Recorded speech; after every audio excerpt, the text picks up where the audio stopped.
It starts with a label that millions of Americans trust without a second thought, and ends with a warning that sends a chill straight to the dinner table.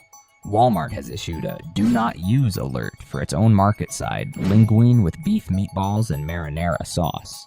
These 12-ounce trays, with best if used by dates of September 22, 24, 25, 29, 30, and October 1, 2025, stamped EST 52784 or EST 4787 white eat, are now linked to a Listeria monocytogenes contamination that federal agencies say it's already caused at least 20 illnesses, 19 hospitalizations, 4 deaths, and even 1 fetal loss.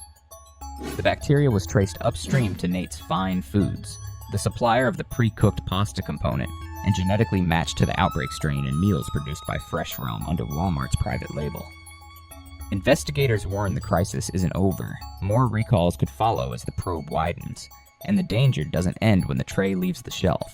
Listeria can cling to countertops and utensils, quietly spreading from your refrigerator like an uninvited guest who refuses to leave. But this is more than just a contaminated meal. It's a crack in the very foundation of how America feeds itself. Walmart's market side line was built to promise value to families trying to stretch their paychecks.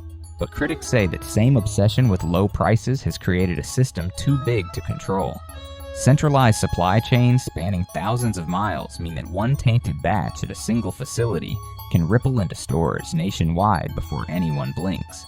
Watchdogs have accused Walmart of hiding behind vague, sourcing disclosures and shaving safety margins razor thin to keep costs down. And when a company this massive fails to stop a deadly pathogen before it hits store shelves, it exposes a deeper truth: that our food safety net is held together with threads far thinner than most Americans realize. Even after Walmart poured millions into audits and testing programs, contamination still slipped through. Proof that size doesn't equal security, just as having more locks on the door doesn't matter if the burglar's already inside. The most unsettling part? This isn't an isolated slip-up.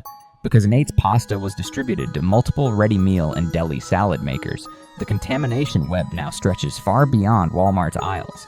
It raises a gut-wrenching question for anyone who's ever relied on a cheap and easy dinner. If this can happen inside the biggest retailer in America, how safe is anything else in your fridge?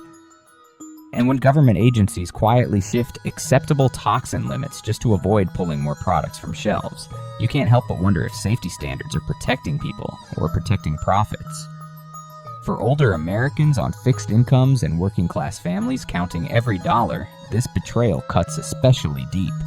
The budget meal that promised to help them save could now cost them their health.